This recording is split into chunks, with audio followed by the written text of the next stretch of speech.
The alarming trend of rising colon cancer rates among younger individuals is difficult to ignore, and emerging research indicates there may be a significant underlying cause. Historically, cancer was often viewed as a concern primarily for older adults, typically impacting individuals in their 60s or 70s. While it remains true that most new cancer cases are diagnosed in those over 70, the landscape is evolving in important ways. An increasing number of cancers are being identified in younger populations. Consider colorectal cancer. Statistics reveal a notable decrease in cases among those over 60, but alarming data points to a stark rise in many developed nations among individuals under 50. This phenomenon is referred to as early-onset colorectal cancer. This troubling trend cannot simply be attributed to improved screening techniques or greater awareness. It spans across various countries and social contexts, making it a genuine global health issue. For instance, the number of reported colorectal cancer cases climbed from roughly 94,700 in 1990 to approximately 225,736 by 2019. Research conducted in Europe highlighted a dramatic annual increase in early-onset colorectal cancer rates, with individuals aged 20 to 29 witnessing a rise of 7.9% from 2004 to 2016, while those aged 30 to 39 saw a 4.9% increase, and the 40 to 49 age group exhibited a 1.6% rise over a similar time frame. Alarmingly, not only is colorectal cancer on the uptrend in every demographic under 50, but it is surging fastest amongst the youngest cohort. Modeling predicts that in countries like Australia, Canada, the UK, and the US, the incidence of early-onset colorectal cancer could double every 15 years. In the UK, the National Health Service, NHS, has a bowel cancer screening initiative targeting individuals aged 50 to 74, providing free screenings every 2 years. Unfortunately, this program excludes younger populations who often receive a diagnosis only after the cancer has progressed and symptoms become evident. What could be fueling this unsettling increase in colorectal cancer among the youth? Genetic factors can likely be dismissed, as studies suggest that around 75% of cases occur in individuals without a significant family history of cancer or identifiable hereditary risk. Researchers have begun to explore the environmental influences contributing to the surge in colorectal cancer cases since the 1960s, revealing a concerning trend. Each generation appears to be more susceptible than the last. A prominent suspect in this health crisis is ultra-processed foods.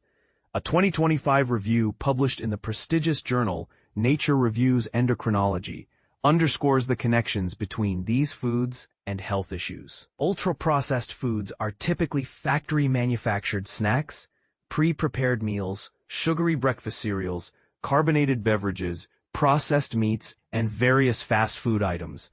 In countries like the UK and the US, these products now constitute more than half of the average person's diet. Compelling evidence is mounting.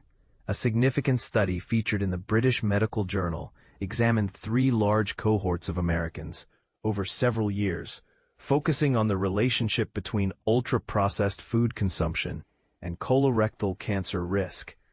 One analyzed group consisted of over 46,000 men, tracked across 24 to 28 years.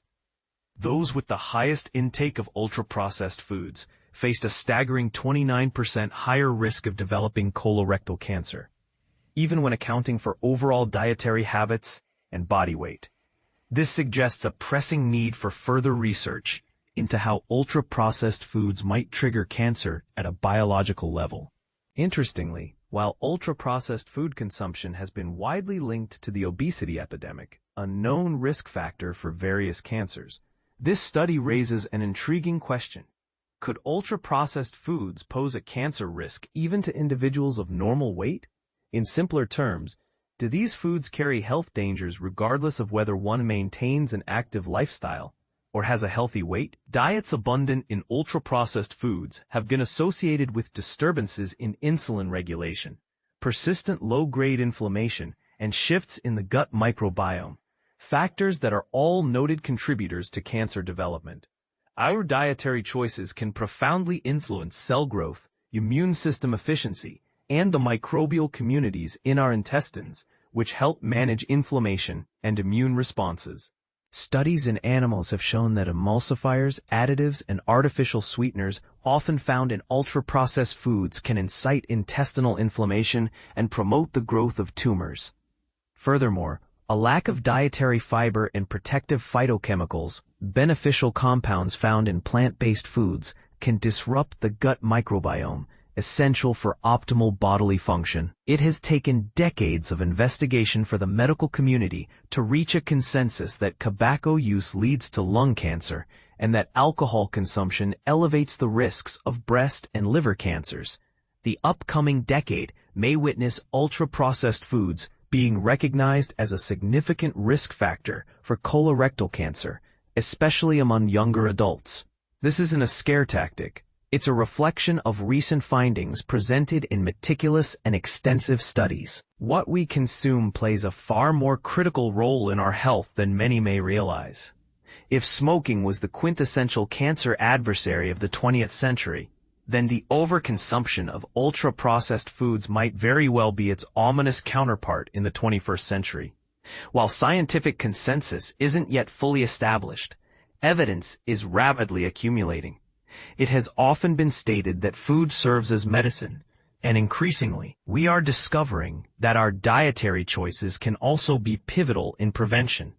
On a positive note, a 2025 study found that regular yogurt consumption might help diminish the risk of developing colon cancer, a specific type of colorectal cancer.